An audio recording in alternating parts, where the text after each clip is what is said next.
going on, everybody? My name is Kaylee, also known as CornSnake33, and welcome back to the channel. Today I'm going to be giving you a quick overview of how I set up my 120-gallon ball python enclosure. And before we get started, I wanted to let everyone know that all the products I am using in this video will be included in the description below. The enclosure itself is a 4x2x2 enclosure that is by Dubia Roaches. I will include that as well as all of the supplies that I'm using right down in that description box. So the enclosure arrived just earlier this week and I was able to assemble that as you saw in the beginning of the video. And now that it's assembled, I'm gonna go ahead and add all of the things to the enclosure and kind of walk you through my process as far as the substrate, the hides, the lighting, all of the things that I use for my ball python. Here is the enclosure in its most simple state. I put it together with the directions that came with the enclosure. The only extra thing that I added to this enclosure so far are some LED lights across the top that will help when I am showing this reptile to someone else. Now, I know light for ball pythons is kind of a hotly debated topic. Yes, it does help a ball python function if they have access to light. My plan for these lights is to keep them on during the day and turn them off at night. Now that we've covered the lighting, we can get into the basics. Before we build an enclosure, we first need to think about the most basic elements. The first one being substrate. So the substrate that I'm going to be using for this enclosure is coconut husk. The excellent thing about the coconut husk substrate is that it is widely available. I was able to purchase this off of Amazon, and this will probably be the first and last time that I actually purchased it off there because it is rather expensive. Coconut husk can be found at hardware stores. And as long as it's organic and there are no fertilizers or extra additives, it is perfectly fine to use for your ball python. Now that I've put all the substrate in the enclosure, we are gonna move on to some more of the fun things. Hide boxes, foliage, a water dish, and a few sticks. For me, with the budget that I'm working off of, I'm trying to make this look as realistic-ish as possible. I know a lot of people who breed snakes have a very simple enclosure that is really just paper towel, a water dish, and sometimes a hide. I've seen some breeders who don't even have hide boxes in their tubs, but it really depends. Right now, this is my only snake, and I'm able to put in a lot more money than I would if I had 50 snakes. This is kind of just how I'm building my enclosure, and you can take what you like and leave what you don't, but this is how I'm setting it up. Here is a shot of the cage as it is right now.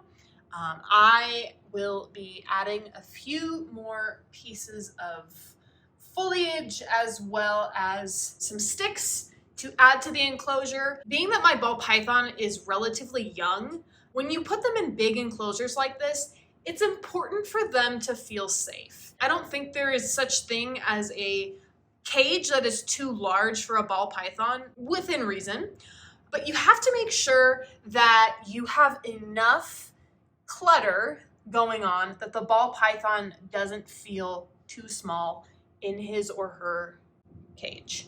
Now that this setup has pretty much been finished, the last part of the equation is the heating element. And to be honest, I have never had this type of setup. So this heating panel is new to me. And even though it's new, I am going to take you through the process that I use to install it. And hopefully it won't take any heavy machinery because all I have is a drill as well as a few just general tools. Here is what it looks like straight out of the box. Not only did it come with the panel, but it also came with a cord, this guy, as well as a few nuts and bolts. I haven't completely figured out how I'm going to do this, so I'm going to take a quick look at the instructions and see if I can figure this out. With a little bit of effort, I was able to install the heat panel onto the top of the enclosure. I have never used one of these, so it's kind of a first time guinea pig a little bit. If you can't see, I am using ties to hold it up onto the screen. This is not a permanent solution. The screws that came with the panel actually don't fit properly, so I will need to go to the store to purchase some new screws. For those of you who are wondering, no, I will not be moving my ball python in to this enclosure until I am 100% ready, and making sure that everything is the right temp, the right humidity, and that there are no ways that my animal can escape. It's been a couple days since I installed my heat panel.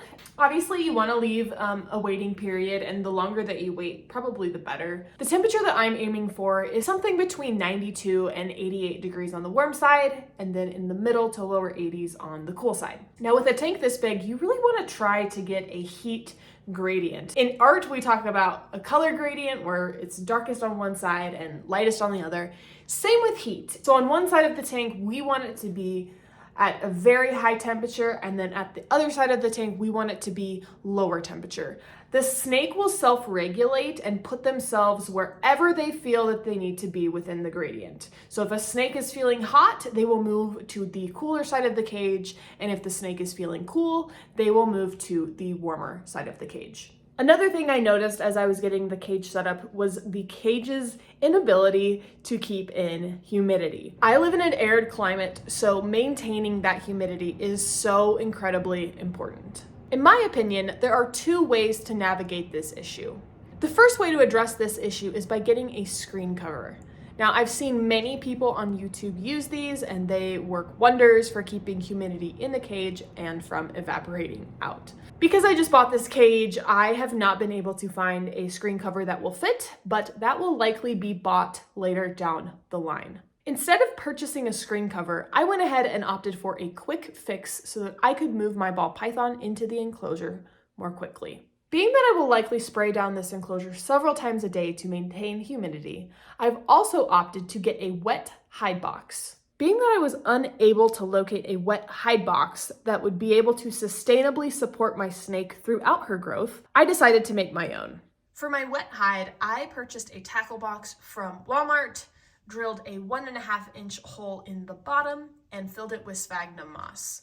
Similar to the temperature gradient, a wet hide box will allow the snake to go in and out as necessary, especially if it's about to shed or needs to rehydrate. I do want to mention that this is not a final product. As I've mentioned throughout this video, the ball python will grow and also require new elements in her cage. Not only do I plan on adding a screen top, but I also plan on getting larger hide boxes as well as a water dish just to accompany her as she grows. So without further ado, here is my ball python's new enclosure.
Alright everybody, thank you so much for watching, and stay tuned for my next video where I introduce my brand new ball python, Shark.